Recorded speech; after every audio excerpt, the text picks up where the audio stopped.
प्यारे बच्चों नमस्ते।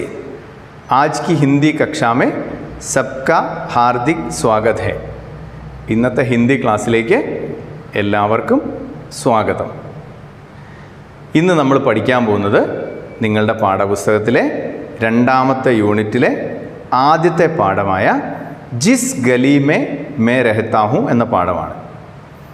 ജിസ് ഗലി മേ രഹത്താ ഹൂം. എന്താണ് ഈ ജിസ് ഗലി മേ രഹത്താ ഹൂം എന്ന് പറഞ്ഞാൽ? ഞാൻ താമസിക്കുന്ന തെരുവിൽ. ഞാൻ താമസിക്കുന്ന തെരുവിൽ എന്നതാണ് ഈ പാഠത്തിൻ്റെ പേരിൻ്റെ അർത്ഥം. യഹ് ഏക് ഡയറി ഹെ. ഇതൊരു ഡയറിയാണ്. ആരുടെ ഡയറിയാന്ന് നോക്കിയേ. കിസ്കി ഡയറി ഹെ? മിർസ ഗാലിബ് കി ഡയറി ഹെ. മിർസ ഗാലിബിൻ്റെ ഡയറിയാണ്. യെ മിർസ ഗാലിബ് കോൻ ഹെ? ആരാണ് ഈ മിർസ ഗാലിബ്? മിർസ ഗാലിബ് ഉർദു കെ മഷ്ഹൂർ കവി थे. മിർസ ഗാലിബ് ഉറുദുവിലെ പ്രശസ്തനായ ഒരു കവിയായിരുന്നു. അപ്പോൾ അദ്ദേഹത്തിൻ്റെ ഒരു ഡയറിയാണ് നമുക്ക് പഠിക്കാനുള്ളത്. ഡയറിയുടെ ഒരു ചെറിയ ഭാഗം. അപ്പോൾ ഈ പാഠം തുടങ്ങുന്നതിന് മുമ്പ് ഈ പാഠത്തിൻ്റെ മുകളിൽ അവിടെ ഒരു കള്ളിക്കകത്ത് കുറച്ച് കാര്യങ്ങൾ എഴുതിയിട്ടുണ്ട്. അത് നിങ്ങളൊന്ന് നോക്കിയാൽ എന്താ അവിടെ എഴുതിയിരിക്കുന്നത്? अब तक घटित घटनाओं या उससे संबंध रखने वाली घटनाओं का कालक्रमानुसार विवरण इतिहास होता है. എന്താ പറഞ്ഞിരിക്കുന്നത്? अब तक घटित घटनाओं या उससे संबंध रखने वाली घटनाओं का कालक्रमानुसार विवरण इतिहास होता है. ഇതിഹാസ് എന്നുള്ള വാക്കിൻ്റെ ഡെഫിനേഷനാണ് കൊടുത്തിരിക്കുന്നത്.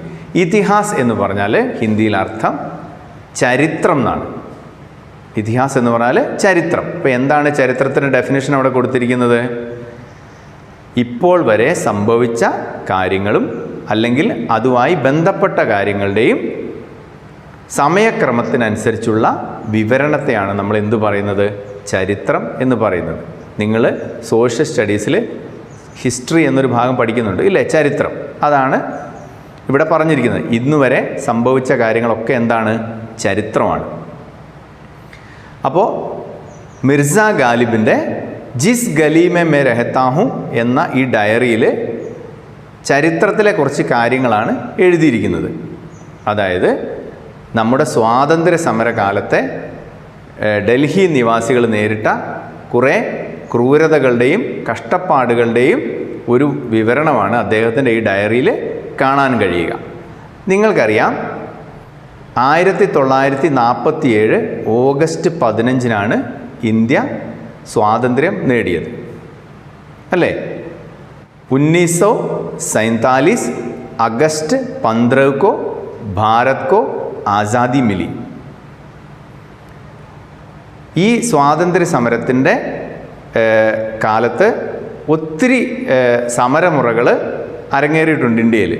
നിങ്ങൾക്കറിയാം ഒന്നാം സ്വാതന്ത്ര്യ സമരം എന്നാണ് നടന്നത്? 1857.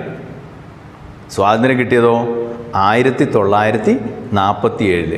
അപ്പോൾ ഏകദേശം 90 വർഷങ്ങളോളം നീണ്ട സമര പരമ്പരകളുടെ ഫലമായിട്ടാണ് നമുക്ക് സ്വാതന്ത്ര്യം കിട്ടിയത് അല്ലേ? സ്വാതന്ത്ര്യ സമരകാലത്തെ പ്രധാനപ്പെട്ട സംഭവങ്ങളൊക്കെ നിങ്ങൾ സോഷ്യൽ സ്റ്റഡീസിൽ പഠിച്ചിട്ടുണ്ടാവും. സാമൂഹ്യ പാഠത്തിൽ നിങ്ങൾ പഠിച്ചിട്ടുണ്ട് അല്ലേ? ഏതൊക്കെയായിരുന്നു നിങ്ങൾ ഓർക്കുന്നുണ്ടോ? ഒന്ന് ആലോചിച്ച് നോക്കിയേ. 1857 ഒന്നാം സ്വാതന്ത്ര്യ സമരം. അതിനുശേഷം ജാലിയൻ വാലാബാഗ് കൂട്ടക്കൊല അല്ലേ? അങ്ങനെ ഒരു സംഭവം നടന്നിരുന്നു. പിന്നെ ഗാന്ധിജിയുടെ നേതൃത്വത്തിൽ ദണ്ഡി മാർച്ചും ഉപ്പ് സത്യാഗ്രഹവും. അതിനുശേഷം നടന്ന ഏതാണ്? നിസ്സഹകരണ പ്രസ്ഥാനം നടന്നിട്ടുണ്ട് അല്ലേ? അതിനുശേഷം ക്വിറ്റ് ഇന്ത്യ പ്രസ്ഥാനം. അതിനും ശേഷം 1947 നമുക്ക് സ്വാതന്ത്ര്യം കിട്ടുന്നത്. അപ്പോൾ അതൊക്കെ നിങ്ങൾ പഠിച്ചിട്ടുണ്ട്. അപ്പോൾ നമുക്ക് നമ്മുടെ പാഠത്തിലേക്കൊന്ന് പോകാം. മിർസ ഗാലിബ് തൻ്റെ ഡയറിയിൽ എന്തൊക്കെ കാര്യങ്ങളാണ് എഴുതി വച്ചിരിക്കുന്നതെന്ന് നമുക്കൊന്ന് നോക്കാം. ഈ ഡയറി ഉറുദുവിലായിരുന്നു എഴുതിയിരുന്നത്. അതിനെ വിവർത്തനം ചെയ്തത് ഡോക്ടർ കൈലാസ് നാരദ് എന്ന് പറഞ്ഞ ഒരു സാഹിത്യകാരനാണ്. അപ്പോൾ നമുക്ക് ഡയറി ഒന്ന് വായിച്ചു നോക്കിയാലോ? അപ്പോൾ എല്ലാവരും പുസ്തകം ഒന്ന് എടുത്തേ. ആ പുസ്തകത്തിലെ ആദ്യത്തെ പാരഗ്രാഫ് നിങ്ങളൊന്ന് നോക്കുക. എന്താ അവിടെ എഴുതിയിരിക്കുന്നത്? अंग्रेजों ने दिल्ली में आते ही सीधे सादे लोगों को मारना शुरू कर दिया. അംഗ്രേസ് എന്ന് പറഞ്ഞാൽ ആരാണ്? അംഗ്രേസ് എന്ന് പറഞ്ഞാൽ ഇംഗ്ലീഷുകാർ. ഇംഗ്ലീഷിന് ഹിന്ദിയിൽ പറയുന്നത് അംഗ്രേസി എന്നാണ്. അപ്പോൾ അംഗ്രേസ് എന്ന് പറഞ്ഞാൽ ആരാണ്? ഇംഗ്ലീഷുകാരാണ്. അപ്പോൾ ഇംഗ്ലീഷുകാർ ദില്ലി മേ ആത്തേഹി, ദില്ലി മേ ആത്തേഹി എന്ന് പറഞ്ഞാൽ ഡൽഹിയിലേക്ക് വന്നപ്പോൾ തുടങ്ങി.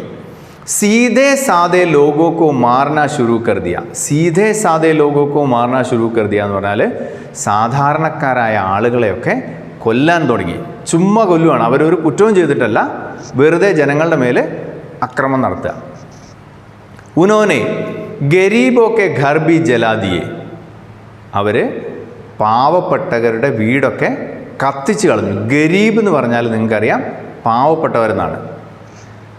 ഘർ എന്ന് പറഞ്ഞാൽ വീട്, ജലാദി എന്ന് പറഞ്ഞാൽ കത്തിച്ച് കളഞ്ഞു. ജലാന എന്ന് പറഞ്ഞാൽ കത്തിക്കുക എന്നാണ്. അപ്പോൾ അവർ സാധാരണക്കാരായ ആൾക്കാരെ കൊല്ലാൻ തുടങ്ങി. അതുപോലെ പാവപ്പെട്ടവരായ മനുഷ്യരുടെയൊക്കെ വീടുകളിലൊക്കെ അവർ കത്തിച്ച് കളയാനും തുടങ്ങി. ഗോരോ കെ ഡർ സെ ദില്ലി വാലോ മേ ഭഗ്ദഡ് മച്ച് ഗയി. ഗോര എന്ന് പറഞ്ഞാൽ വൈറ്റ്, വെളുത്ത എന്നാണ് അർത്ഥം. നമ്മൾ സായിപ്പന്മാരെ വെള്ളക്കാരെന്ന് പറയാറുണ്ട്. അതാണ്, ആ വാക്കാണ് ഹിന്ദിയിൽ ഗോര.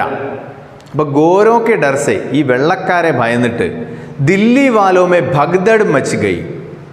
ഡൽഹിക്കാരുടെ ഇടയിൽ ഭഗ്ദഡ് മച്ച് ഗയി. ഭഗ്ദഡ് മച്ചന എന്ന് പറഞ്ഞാൽ എന്താണ്? പരിഭ്രാന്തി പരക്കുക, അല്ലെങ്കിൽ ജീവനും കൊണ്ട് ഓടുക എന്നൊക്കെ അർത്ഥമുണ്ട്. അപ്പോൾ ഈ വെള്ളക്കാരെ ഭയന്നിട്ട് ഡൽഹി നിവാസികൾ ജീവനും കൊണ്ട് ഓടാൻ തുടങ്ങി. അപ്പനി അപ്പനി ജാൻ ബച്ചാക്കർ വേ ഭാഗ് നിക്കലേ. താങ്കളുടെ ജീവനും രക്ഷിച്ചുകൊണ്ട് അവർ ഓടിപ്പോയി. അപ്പോൾ നിങ്ങൾക്ക് ആദ്യത്തെ പാരഗ്രാഫ് മനസ്സിലായില്ലേ? എന്തായിരുന്നു അവിടെ പറഞ്ഞിരുന്നത്? അതായത് ബ്രിട്ടീഷുകാർ ഡൽഹിയിൽ വന്നപ്പോൾ തുടങ്ങി സാധാരണക്കാരായ മനുഷ്യരെ കൊല്ലാൻ തുടങ്ങി. അവർ പാവപ്പെട്ടവരുടെ വീടുകൾക്കൊക്കെ തീ വെച്ചു. അങ്ങനെ ബ്രിട്ടീഷുകാരെ ഭയന്ന് ഡൽഹി നിവാസികൾ അവിടുന്ന് ജീവനും കൊണ്ട് ഓടിപ്പോകാൻ തുടങ്ങി. അപ്പോൾ നമുക്ക് അടുത്ത പാരഗ്രാഫ് നോക്കാം. ഇനി ജിസ് ഗലി മേ മേ രഹ്താ ഹൂം ഉസ്മേ സിർഫ് 10-12 ഘർ ഥേ. ജിസ് ഗലി മേ മേ രഹ്താ ഹൂം, ഞാൻ താമസിച്ചുകൊണ്ടിരുന്ന തെരുവിൽ. ഈ ഞാൻ എന്ന് പറയുന്ന ആരാണ്? മിർസ ഗാലിബ്. മിർസ ഗാലിബ് താമസിച്ചുകൊണ്ടിരുന്ന തെരുവിൽ സിർഫ് 10-12 ഘർ ഥേ. 10-12. 10-12 ഒക്കെ നിങ്ങൾക്ക് അറിയാവോ? ഹിന്ദിയിലെ എണ്ണമാണ്. 1 2 3 4 അങ്ങനെ പഠിച്ചിട്ടില്ലേ? അത് പഠിക്കണമെങ്കിൽ ഒരു പാട്ടുണ്ട്, നിങ്ങളത് കേട്ട് പഠിച്ചാൽ മതി. 1 2 3 4 5 6 7 8 9 10 11 12 13 13 വരെ ഒറ്റ വരിയിൽ പഠിക്കാം നമുക്ക്. അപ്പോൾ ആ പാട്ടൊക്കെ നിങ്ങൾ കേട്ടാൽ ഹിന്ദിയിലെ എണ്ണം പെട്ടെന്ന് പഠിക്കാൻ പറ്റും. അപ്പം മിർസ ഗാലിബ് താമസിച്ചുകൊണ്ടിരുന്ന തെരുവിൽ 10-12 വീടുകൾ മാത്രമേ ഉണ്ടായിരുന്നുള്ളൂ. സിർഫ് എന്ന് പറഞ്ഞാൽ ഓൺലി, മാത്രം. എത്ര വീടുകൾ മാത്രമേ ഉണ്ടായിരുന്നുള്ളൂ? 10-12 വീടുകൾ മാത്രമേ ഉണ്ടായിരുന്നുള്ളൂ. ഗലി മേ ഘുസ്നെ കാ സിർഫ് ഏക് he Rasta Tha. Gali may ഘുസ്ന, ഗലി എന്ന് പറഞ്ഞാൽ തെരുവ്, നമ്മൾ പഠിച്ചു. ഗലി മേ ഘുസ്നേക്ക, ഘുസ്നേക്ക എന്ന് പറഞ്ഞാൽ പ്രവേശിക്കാൻ, ആ തെരുവിലേക്ക് പ്രവേശിക്കാൻ സിർഫ് ഏക് ഹി രാസ്ത ഥാ, ഒരു വഴി മാത്രമേ ഉണ്ടായിരുന്നുള്ളൂ. ആ തെരുവിലേക്ക് പ്രവേശിക്കാൻ ഒരൊറ്റ വാതിൽ മാത്രമേ ഉണ്ടായിരുന്നുള്ളൂ. വഹാ കോയി കുവാ നഹി ഥാ. ആ തെരുവിന് ഒരു പ്രത്യേകതയുണ്ട്. എന്താണ്? വഹാ കോയി കുവാ നഹി ഥാ. വഹാ, അവിടെ, കോയി കുവാ നഹി ഥാ. കുവ എന്ന് പറഞ്ഞ അർത്ഥം കിണർന്നാണ്.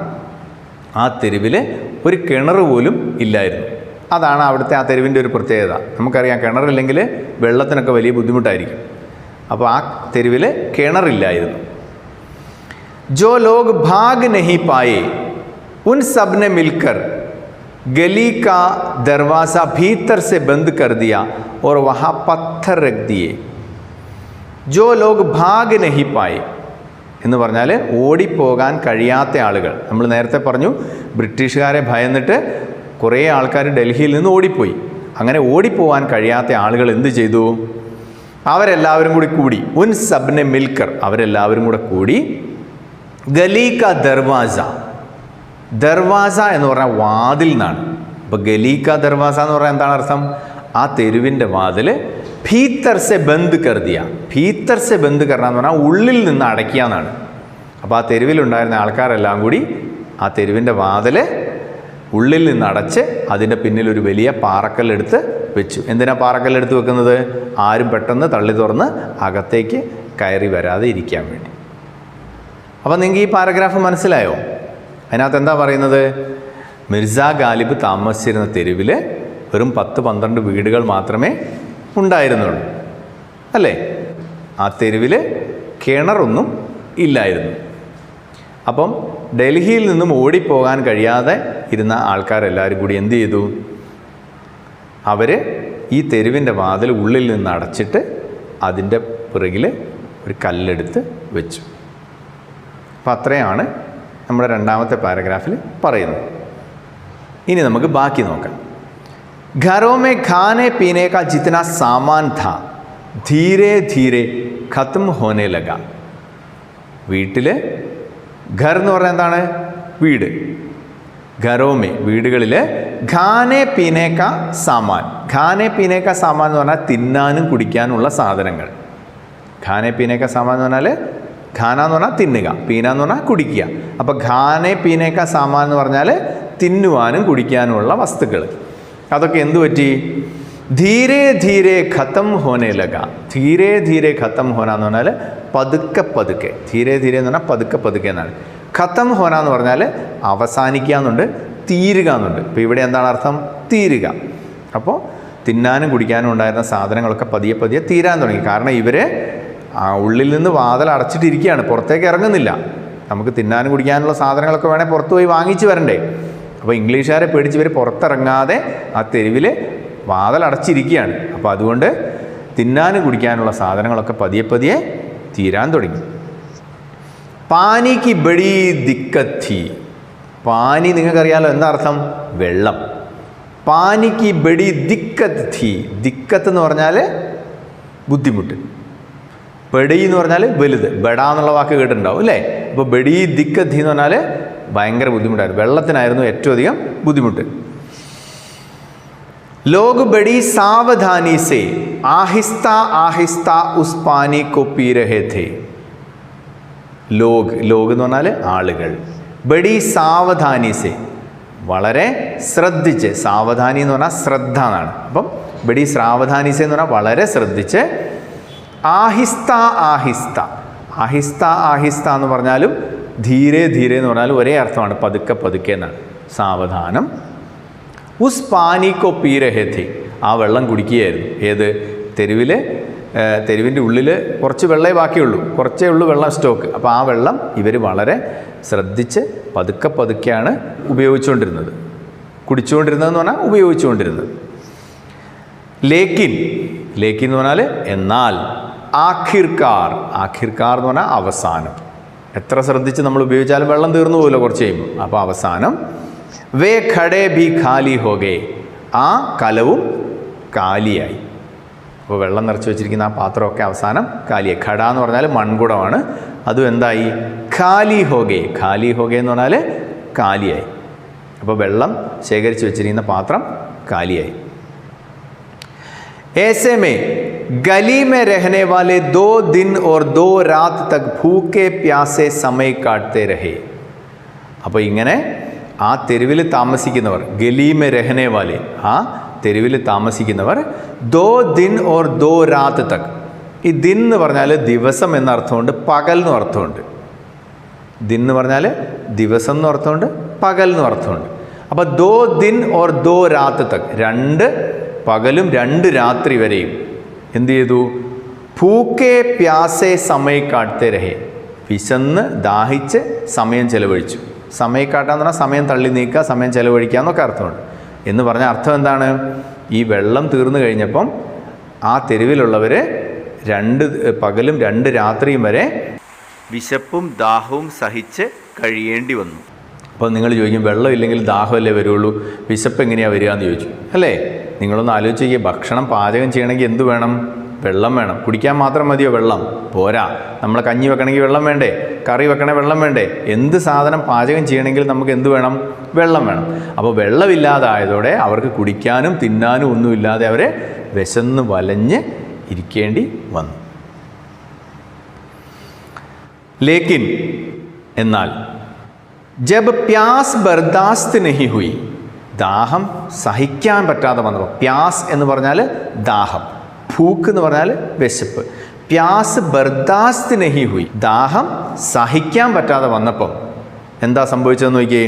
തോ പരേശാൻ ലോഗോനെ, ബുദ്ധിമുട്ടിലായ ജനങ്ങൾ, പരേശാൻ എന്ന് പറഞ്ഞാൽ ബുദ്ധിമുട്ടിലായതാണ്, പരേശാൻ ലോഗോനെ ഗലി കാ ദർവാസ ഖോൽ ദിയ, അവരെന്ത് ചെയ്തു? ആ തെരുവിൻ്റെ വാതിൽ തുറന്നു. അവർ വാതിൽ അടച്ചിട്ടിരിക്കുമായിരുന്നു പേടിച്ചിട്ട്. പക്ഷേ വെള്ളം കിട്ടാതെ ഗതികേടിലായി കഴിഞ്ഞപ്പോൾ അവരെന്ത് ചെയ്തു? ആ വാതിൽ തുറന്നു. വേ പാനി കി തലാശ് മേ ബർത്തൻ ലേക്കർ നിക്കൽ പടേ, അവർ പാനി കി തലാശ് മേ, പാനി കി തലാശ് എന്ന് പറഞ്ഞാൽ വെള്ളത്തിൻ്റെ അന്വേഷണം എന്നാണ്. അപ്പോൾ അവർ വെള്ളവും അന്വേഷിച്ച്, അതായത് വെള്ളം അന്വേഷിച്ച് അവരെന്ത് ചെയ്തു? ബർത്തൻ ലേക്കർ നിക്കൽ പടേ, ബർത്തൻ എന്ന് പറഞ്ഞാൽ പാത്രം, വെള്ളം അന്വേഷിച്ച് അവർ പാത്രവും എടുത്ത് പുറത്തേക്ക് ഇറങ്ങി. അപ്പോൾ നമ്മൾ പറഞ്ഞിരുന്നു ആ തെരുവിൽ വെള്ളമില്ലാണ്ടായി, വെള്ളം തീർന്നു. 2 ദിവസം അവർ വിശപ്പും ദാഹമൊക്കെ സഹിച്ചിരുന്നു. അതിനുശേഷം ഗതികേടിലായപ്പോൾ അവരെന്ത് ചെയ്തു? വെള്ളവും അന്വേഷിച്ച് ഒരു പാത്രം എടുത്ത് പുറത്തേക്ക് ഇറങ്ങി. ലേക്കിൻ പാനി തോ ദൂർ ദൂർ തക് കഹി നഹി ഥാ, പക്ഷേ ദൂർ ദൂർ തക്ക് എന്ന് പറഞ്ഞാൽ ദൂരെ വരെ എന്നാണ്. വെള്ളം ദൂരെ വരെ ഒരിടത്തും ഇല്ലായിരുന്നു എന്ന് പറഞ്ഞാൽ നമ്മൾ മലയാളത്തിൽ നമ്മൾ അങ്ങനെയല്ല പറയുക, പാനി അടുത്തെങ്ങും ഇല്ലായിരുന്നു, ഒത്തിരി ദൂരെ വരെ വെള്ളം ഇല്ലായിരുന്നു എന്നർത്ഥം. ശോര ബാരൂദ് ബനാനേക്കെ കാമേ ആത്താ ഹെ, ശോര എന്ന് പറഞ്ഞാൽ പൊട്ടാസ്യം നൈട്രേറ്റ് ആണ്. അതിന് നമ്മൾ മലയാളത്തിൽ വെടിയുപ്പ് എന്ന് പറയും. വെടിയുപ്പ് അതൊരു കെമിക്കലാണ് ശോര. അതെന്തിനാണ് ഉപയോഗിക്കുന്നത്? ബാരൂദ് ബനാനേക്കെ കാമേ ആത്താ ഹെ, ബാരൂദ് എന്ന് പറഞ്ഞാൽ വെടിമരുന്നാണ്, ഗൺ പൗഡർ. അപ്പോൾ ശോര എന്തിനാണ് ഉപയോഗിക്കുന്നത്? വെടിയുപ്പ് എന്തിനാണ് ഉപയോഗിക്കുന്നത്?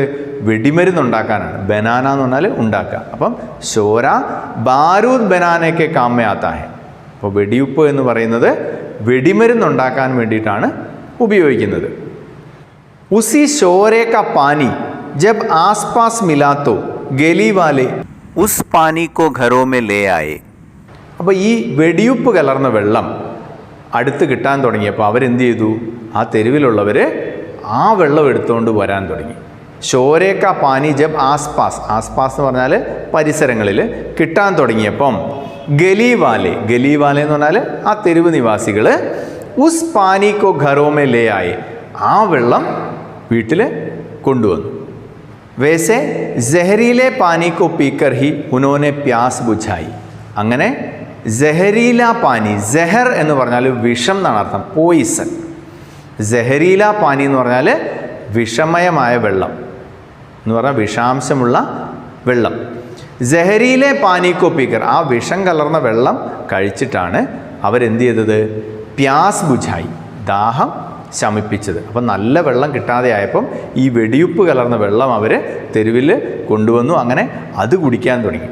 അങ്ങനെ ആ വിഷമയമായ വെള്ളം കുടിച്ചിട്ടാണ് അവർ ദാഹം ശമിപ്പിച്ചത്. അപ്പം നിങ്ങൾ നോക്കിയേ എന്തുമാത്രം ബുദ്ധിമുട്ടാണെന്ന് നോക്കിയേ. ശുദ്ധമായ ജലം കുടിക്കാനില്ലാതെ വരുന്ന അവസ്ഥ എന്ന് പറഞ്ഞാൽ നമുക്കൊന്നും അത് സങ്കല്പിക്കാൻ പോലും പറ്റില്ല. വഹ് പാനി ഇത്തന കടുവ ഓർ ബദ്ബൂദാർ ധാക്കി ലഗാ ജैसे പാനി നഹി മൗത് പീ രഹേ ഹോ, ആ വെള്ളം ഇത്തന കടുവ ധാ, കടുവ എന്ന് പറഞ്ഞാൽ മലയാളത്തിൽ നമ്മുടെ കടുവയായിട്ട് ഒരു ബന്ധവുമില്ല. കടുവ എന്ന് ഹിന്ദി പറഞ്ഞാൽ കയ്പുള്ളതെന്നർത്ഥം. അപ്പോൾ ഈ വെടിയുപ്പ് കലർന്ന വെള്ളത്തിൻ്റെ ചുവ എങ്ങനെയായിരുന്നു?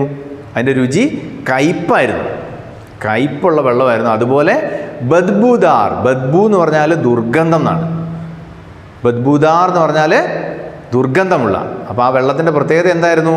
അത് വളരെ കയ്പുള്ളതുമാണ്, അതുപോലെ വളരെ ദുർഗന്ധമുള്ളതുമായിരുന്നു. അപ്പോൾ ലഗാ ജैसे പാനി നഹി മൗത് പീ രഹേ ഹോ, ആ വെള്ളം കുടിക്കുന്ന സമയത്ത് ലഗ തോന്നി. എന്താണ് തോന്നിയത്? പാനി നഹി മൗത് പീ രഹേ ഹോ, വെള്ളമല്ല, പിന്നെ എന്താണ്? മൗത്ത് ആണ് കുടിക്കുന്നതെന്ന്. മൗത്ത് എന്ന വാക്കിൻ്റെ അർത്ഥം മരണം എന്നാണ്, മൃത്യു. അപ്പോൾ ആ വിഷമയമായ വെള്ളം അതിന് ഒന്നാമത്തെ കയ്പ്പാണ്, അതുപോലെ ഭയങ്കര ചള്ള് മണമാണ്. അപ്പോൾ ദുർഗന്ധം വമിക്കുന്ന ഈ വെള്ളം കുടിക്കുന്ന സമയത്ത് അവർക്ക് തോന്നി വെള്ളമല്ല മരണത്തെയാണ് കുടിക്കുന്നത് എന്ന്. മനസ്സിലായോ? അപ്പോൾ നിങ്ങൾക്ക് ആ പാരഗ്രാഫ് മനസ്സിലായില്ലേ? അതായത് ആ തെരുവിൽ നിങ്ങൾക്കറിയാമല്ലോ, അവർ വാതിലടച്ചിരിക്കുകയായിരുന്നു. അപ്പോൾ കുറേ കഴിഞ്ഞപ്പോൾ എന്ത് സംഭവിച്ചു? തിന്നാനും കുടിക്കാനുമുള്ള സാധനങ്ങളൊക്കെ തീരാൻ തുടങ്ങി. അങ്ങനെ അവസാനം വെള്ളം തീർന്നു കഴിഞ്ഞപ്പം ഇവർ 2 രാത്രിയും 2 പകലും ദാഹം സഹിച്ചങ്ങനെ കഴിച്ചു കൂട്ടി. അങ്ങനെ അവസാനം ഒരു ഗത്യന്തരവും ഇല്ലാതെ അവർ അവസാനം അടച്ചിട്ടിരുന്ന വാതിൽ തുറന്നു. എന്നിട്ട് വെള്ളം അന്വേഷിച്ച് പുറത്തേക്ക് ഇറങ്ങി. പക്ഷേ ശുദ്ധജലം അവർക്ക് അടുത്തെങ്ങും കിട്ടാനില്ലായിരുന്നു. അവസാനം എന്താ അവർക്ക് കിട്ടിയത്? വെടിയുപ്പ് കലർന്ന വെള്ളമാണ് കിട്ടിയത്. അതവർ വീട്ടിൽ കൊണ്ടുവന്ന് കുടിക്കാൻ തുടങ്ങി. പക്ഷേ ആ വെള്ളം എങ്ങനെയായിരുന്നു? അത് വിഷാംശമുള്ള വെള്ളമായിരുന്നു. അതിന് ഭയങ്കര കയ്പ്പായിരുന്നു. അതുപോലെ തന്നെ കനത്ത ദുർഗന്ധവുമായിരുന്നു. അപ്പോൾ ആ വെള്ളം കുടിക്കുന്ന സമയത്ത് അവർക്ക് എങ്ങനെയാണ് തോന്നിയത്? മരണത്തെ കുടിക്കുന്നത് പോലെയാണ് അവർക്ക് തോന്നിയത്. എന്ന് പറഞ്ഞാൽ അത്ര ബുദ്ധിമുട്ടായിരുന്നു ആ വെള്ളം കുടിക്കാൻ. അവർ മരിച്ചു പോകുമെന്ന് തോന്നി. മനസ്സിലായോ? ഓക്കെ, ഇനി ബാക്കിയൊന്ന് നോക്കിയേ. ഏക് ദിൻ ബർസാത്ത് ഹുയി. അങ്ങനെ ഒരു ദിവസം എന്താ സംഭവിച്ചത്?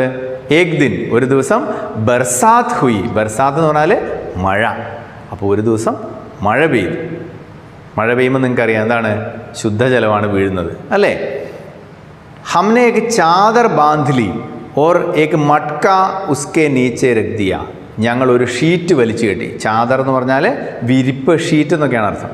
ഒരു ഷീറ്റ് ഇങ്ങനെ ബാന്ധിലിയ, അത് വലിച്ചു കെട്ടി. എന്നിട്ടോ ഉസ്കെ നീച്ചേക്ക് മട്ക രഖ് ദിയ, അതിൻ്റെ താഴെ ഒരു വലിയ മൺകലം വെച്ചു. മട്ക എന്ന് പറഞ്ഞാൽ വലിയ മൺകലത്തിനാണ് മട്ക എന്ന് പറയുന്നത്. എന്തിനാണ് അങ്ങനെ ചെയ്യുന്നത്? നിങ്ങൾക്കറിയാം, മഴയത്ത് കിട്ടുന്നത് ശുദ്ധമായ ജലമാണ്. അപ്പം ഒരു വലിയ ഷീറ്റ് വലിച്ചു കെട്ടിയാൽ അതേൽ വീഴുന്ന വെള്ളം മുഴുവൻ അതിൻ്റെ തുടിഞ്ഞു നിൽക്കുന്ന ഭാഗത്തൂടി ഇങ്ങനെ താഴേക്ക് വീഴും. അപ്പോൾ അവിടെ നമ്മളൊരു പാത്രം വെച്ച് കൊടുക്കുകയാണെങ്കിൽ നമുക്ക് ശുദ്ധമായ ജലം കിട്ടും. അപ്പോൾ ഈ തെരുവിലുള്ളവർ എന്താ ചെയ്ത? മഴ പെയ്തപ്പം ഒരു ഷീറ്റ് വലിച്ചു കെട്ടി അതിൻ്റെ താഴെ ഒരു മൺകലം വെച്ചു. യഹ് പാനി he uz Waqt Hamare ലിയെ Sabse buddy Daulat ഥി. ഈ വെള്ളമായിരുന്നു യഹ് പാനി, ഈ വെള്ളം. ഉസ് വക്ത്, ഉസ് വക്ത് എന്ന് പറഞ്ഞാൽ ഉസ് സമയം, ആ സമയത്ത്. ഹമാരേ ലിയെ സബ്സെ ബഡി ദൗലത്ത്, ഞങ്ങൾക്കുള്ള ഏറ്റവും വലിയ സമ്പത്തായിരുന്നു അത്. ദൗലത്ത് എന്ന് പറഞ്ഞാൽ എന്താണ്? സമ്പത്ത്. അപ്പം ഈ മഴ പെയ്തപ്പം ഈ ഷീറ്റ് വലിച്ചു കെട്ടി ശേഖരിച്ച ആ വെള്ളമായിരുന്നു ആ സമയത്ത് ഞങ്ങളുടെ കയ്യിലുണ്ടായിരുന്ന ഏറ്റവും വലിയ സമ്പത്ത്. കാരണം ശുദ്ധജലം കിട്ടാതെ അത്രയും കഷ്ടപ്പെട്ടിരുന്ന ആൾക്കാർക്ക് ആ മഴ പെയ്തപ്പോൾ കിട്ടിയ ശുദ്ധജലം എന്ന് പറഞ്ഞാൽ അത്രയും വിലപ്പെട്ടതായിരുന്നു. അതുകൊണ്ടാണ് മിർസ ഗാലിബ് അങ്ങനെ എഴുതിയിരിക്കുന്നത്. അപ്പോൾ ഇത്രയും ഭാഗം നിങ്ങൾക്ക് മനസ്സിലായോ? നമ്മൾ വളരെ കുറച്ച് ഭാഗം എടുത്തുള്ളൂ. അതായത് മിർസ ഗാലിബിൻ്റെ ഡയറിയാണ് നമ്മൾ പഠിക്കുന്നത്. സ്വാതന്ത്ര്യ സമരകാലത്ത് ഡൽഹി നിവാസികൾക്ക് നേരിടേണ്ടി വന്ന കഷ്ടപ്പാടുകളെയാണ് അദ്ദേഹം തൻ്റെ ഡയറിയിലൂടെ ഇവിടെ നമ്മുടെ മുന്നിൽ വരച്ച് കാണിക്കുന്നത്, അല്ലേ?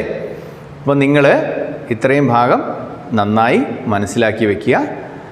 അപ്പോൾ നിങ്ങൾക്ക് ഞാൻ ചെറിയ ഒരു ആക്ടിവിറ്റി തരാം. നിങ്ങൾ ചെയ്യേണ്ടത് സ്വാതന്ത്ര്യ സമരവുമായിട്ട് ബന്ധപ്പെട്ട പ്രധാനപ്പെട്ട സംഭവങ്ങൾ ഏതൊക്കെയാണെന്ന് ഒന്ന് കണ്ടുപിടിച്ച് അതുമായിട്ട് ബന്ധപ്പെട്ട ചിത്രങ്ങൾ ശേഖരിക്കുക. നിങ്ങൾക്ക് ഇൻ്റർനെറ്റിൽ നിന്നോ അല്ലെങ്കിൽ മറ്റേതെങ്കിലും പുസ്തകങ്ങളിൽ നിന്നോ ഒക്കെ നിങ്ങൾക്ക് ശേഖരിച്ച് വെക്കാം. അപ്പോൾ മാതാപിതാക്കളും ഈ ആക്ടിവിറ്റി ചെയ്യാൻ കുട്ടികളെ ഒന്ന് സഹായിക്കണം. ഓക്കെ, നിങ്ങൾ ചെയ്യല്ലേ? ഓക്കെ, അപ്പോൾ നമുക്കിനി അടുത്ത ക്ലാസ്സിൽ കാണാം.